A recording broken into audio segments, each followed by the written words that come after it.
Estas indicaciones se ajustan para aquellos cogestores sociales que conocen previamente el ejercicio de línea de base familiar, es decir, el manejo metodológico del proceso, y se requiere por parte de ellos realizar un repaso general de las preguntas. Si por el contrario son cogestores sociales que no han realizado nunca el diligenciamiento de la línea de base familiar, es necesario profundizar en los conceptos de hogar, residente habitual, nivel alcanzado, grado aprobado en el tema educativo, además de tener los conocimientos básicos para el manejo del DTR y estar atentos a las indicaciones que arroja el sistema.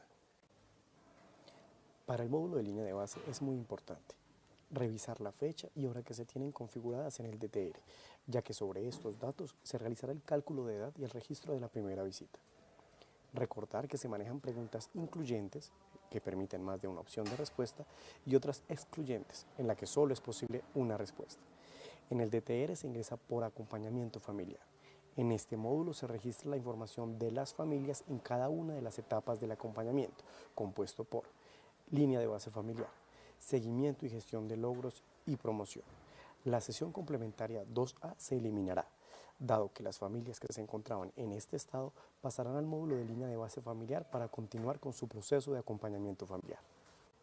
En la línea de base familiar se encuentran los folios ubicados y asignados al cogestor. Con el cursor se indica el folio con el que se trabajará y luego se debe desplazar hacia la cinta donde se encuentran los números de los capítulos para iniciar el diligenciamiento de la información. Si requiere encontrar una familia particular, es posible emplear la opción Búsqueda de folios. El sistema solicitará confirmar si la familia firmó acuerdo de corresponsabilidad para iniciar. A medida que se guardan los capítulos completos, estos cambiarán a color verde en la cinta de capítulos, para indicar que ya fueron finalizados. Aquellos que están en proceso de diligenciamiento se mostrarán en color rojo y en color gris los capítulos que estén por diligenciar. O si se encuentran en gris entre capítulos ya diligenciados, es porque no aplican al hogar acorde a la información recolectada. El cogestor solamente podrá revisar los capítulos anteriormente diligenciados. El sistema no permite saltar a un capítulo posterior al último que se haya diligenciado. Por ejemplo, terminar de diligenciar el capítulo 3 y querer visitar el capítulo 10. Si se cambia la respuesta de una pregunta del capítulo que esté diligenciando, se verán afectadas las preguntas de los capítulos que se habilitan y derivan de esta. Para ello, el sistema confirmará la modificación de la respuesta para la validación por parte del cogestor. Los botones de ayuda presentes en todo el módulo son: guardar. Se presenta únicamente en la última pantalla de cada capítulo y queda habilitado luego de que el sistema valide que los campos obligatorios hayan sido diligenciados correctamente. Siguiente. Este se presenta cuando un capítulo tiene más de una pantalla.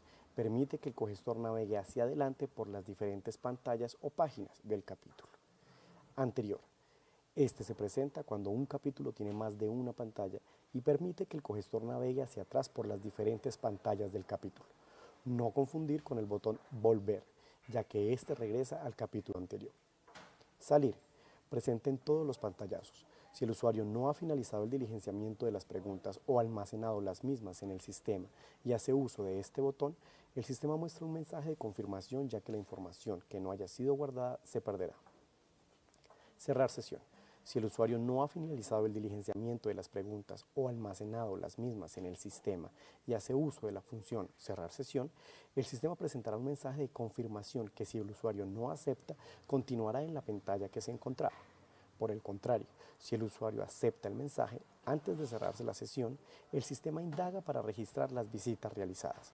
Si el usuario acepta registrar las visitas, el sistema debe desplegar la pantalla de registro de visitas. El módulo de línea de base está dividido en 20 capítulos y esta división está organizada de la siguiente manera. Capítulo 1, ubicación y control. Capítulo 2, datos de la vivienda. Capítulo 3, datos del hogar. Capítulo 4, tenencia de la vivienda actual de la familia. Capítulo 5, habitabilidad. Capítulo 6, nutrición del hogar. Capítulo 7, bancarización y ahorro. Capítulo 8, características generales.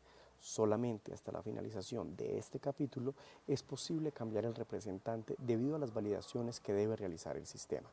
Capítulo 9, salud y seguridad social. Capítulo 10, vacunación. Se habilita solamente si en el hogar tienen menores de 5 años. Capítulo 11, nutrición. Capítulo 12. Cuidado menores de 5 años. Capítulo 13. Niños y niñas de 5 a 9 años. Capítulo 14. Educación. Capítulo 15. Ingresos y trabajo. Capítulo 16. Capacitación para el trabajo. Capítulo 17. Acceso a la justicia. Capítulo 18. Dinámica familiar. Capítulo 19. Discapacidad. Capítulo 20. Desplazamiento. Al finalizar y guardar el capítulo 20, el cogestor debe estar atento cuando el sistema le muestre el pantallazo para que se realice el registro de la visita, proceso obligatorio a fin de subir la información al servidor. Si el cogestor omite este paso, la línea de base familiar no queda cerrada y se hace necesario ingresar al módulo de control de visita y registrarla en un momento posterior en el que la registró para generar el cierre de la línea de base familiar. Recuerden que es muy importante estar atento al diligenciamiento de todas las preguntas del módulo y se hace necesario que verifiquen la información diligenciada en este. Esperamos que este video sea de gran ayuda para la labor desarrollada en territorio.